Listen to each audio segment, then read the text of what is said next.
Good morning all of you. Today class का topic minimisation. The process of simplifying the algebraic expression of a Boolean function is called minimization.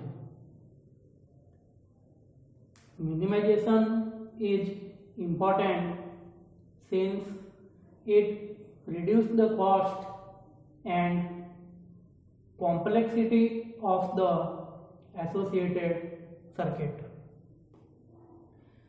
Boolean function के algebraic expression को simplify करने की process को minimisation कहा जाता है। तो स्टूडेंट्स, यह भी आपकी एक मिनिमाइजेशन प्रोसेस है। जिस प्रकार बूलियन लॉ का यूज करते हुए बूलियन एक्सप्रेशन को सिंप्लीफाई किया था, जिससे आपका जो एक लॉन्ग बूलियन एक्सप्रेशन था वह एक शॉर्ट फॉर्म में सिंप्लीफाई हो जाता था। तो उसी प्रकार बूलियन फंक्शन के एल्जेब्रिक एक्सप्रेशन को सिंप्लीफाई करने की प्रोसेस को मिनिमाइजेशन कहा जाता है। मिनिमाइजेशन इंपॉर्टेंट है since it reduce the cost and complexity of the associated circuit. तो मिनिमाइजेशन इंपॉर्टेंट है क्योंकि यह एसोसिएटेड सर्किट की कॉस्ट एंड कॉम्प्लेक्सिटी को रिड्यूस करता है। तो वही स्टूडेंट्स जो मैंने आपको बताया था कि लॉजिक सर्किट को या बूलियन एक्सप्रेशन को सिंप्लीफाई करने और गेट को रिड्यूस करने के लिए बूलियन लॉ का यूज किया जाता है, जिससे आपके हार्डवेयर की जो कॉस्ट है वह रिड्यूस हो जाती है। तो उसी के सिमिलरली आपका एक मिनिमाइजेशन इंपॉर्टेंट है क्योंकि यह भी एसोसिएटेड सर्किट की कॉस्ट एंड कॉम्प्लेक्सिटी को रिड्यूस करता है। नेक्स्ट, मिनिमाइजेशन टेक्निक, वह टेक्निक जिसके द्वारा लॉजिकल बूलियन एक्सप्रेशन में वेरिएबल्स की संख्या को और गेट्स को मिनिमाइज किया जाता है, उसे मिनिमाइजेशन टेक्निक्स कहते हैं। तो वही टेक्निक स्टूडेंट्स, वह टेक्निक्स जिसका यूज करके बूलियन एक्सप्रेशंस में जितने भी वेरिएबल्स यूज में लिए गए उन वेरिएबल्स की संख्या को रिड्यूस कर दिया जाए और गेट की संख्या को रिड्यूस कर दिया जाए। तो इसके लिए जो टेक्निक्स यूज की जाती है उसे मिनिमाइजेशन टेक्निक्स कहा जाता है। जनरली वर्क में आने वाली मिनिमाइजेशन टेक्निक्स फॉलोइंग है। ए, बूलियन थ्योरम्स ऑब्लिक लॉज। तो जनरली वर्क में आने वाली मिनिमाइजेशन टेक्निक फॉलोइंग है, जिनका यूज करके आप बूलियन एक्सप्रेशन को सिंप्लीफाई या मिनिमाइज कर सकते हो। इसमें ये point Boolean theorems oblique Boolean law, जो भी अपन ने रीडिंग किया है, बूलियन थ्योरम या बूलियन लॉ का यूज करते हुए जो भी आपका बूलियन एक्सप्रेशन था उसको सिंप्लीफाई कर रहे थे। नेक्स्ट बी पॉइंट, के मैप। के मैप की फुल फॉर्म होती है कार्नफ मैप।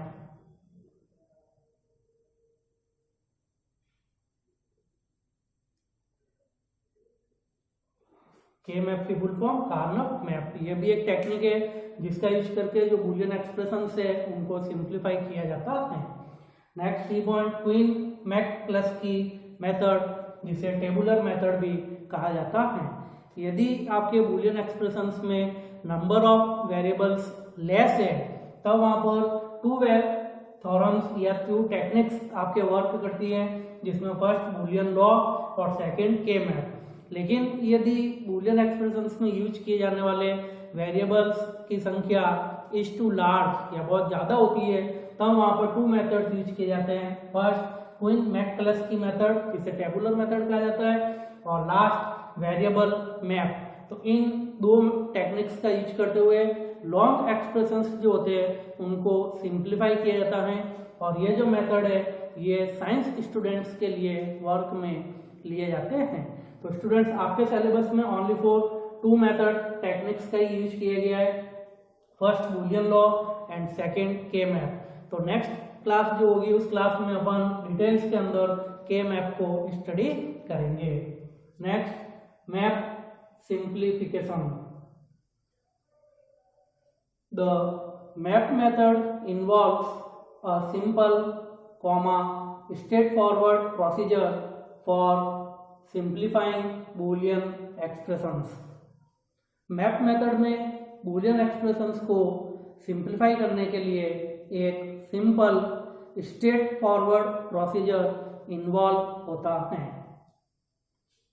मैप सिंप्लीफिकेशन में be regarded as a pictorial arrangement of the truth table which allows an easy interpretation for choosing the minimum number of terms needed to express the function algebraically.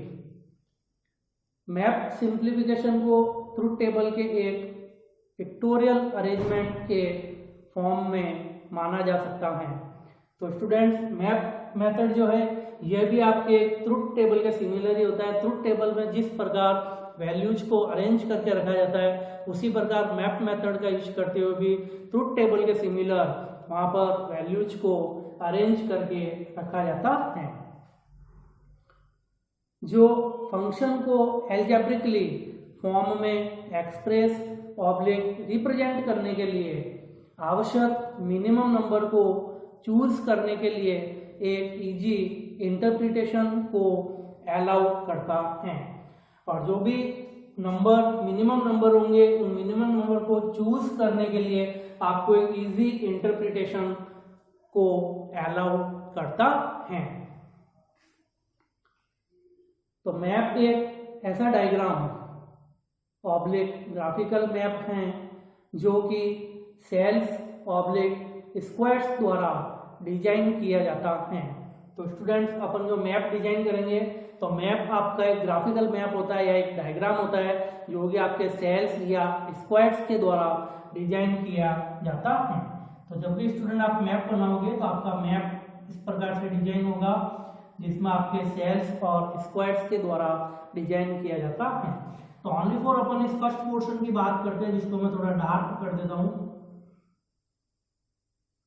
तो ये जो मैंने dark किया है ये आपका कहलाएगा एक सेल। तो टोटल इसमें कितने सेल है 1 2 3 एंड 4। तो सेल्स के कॉम्बिनेशन से मिलकर आपका जो डायग्राम क्रिएट होगा वो आपका कहलाएगा मैप,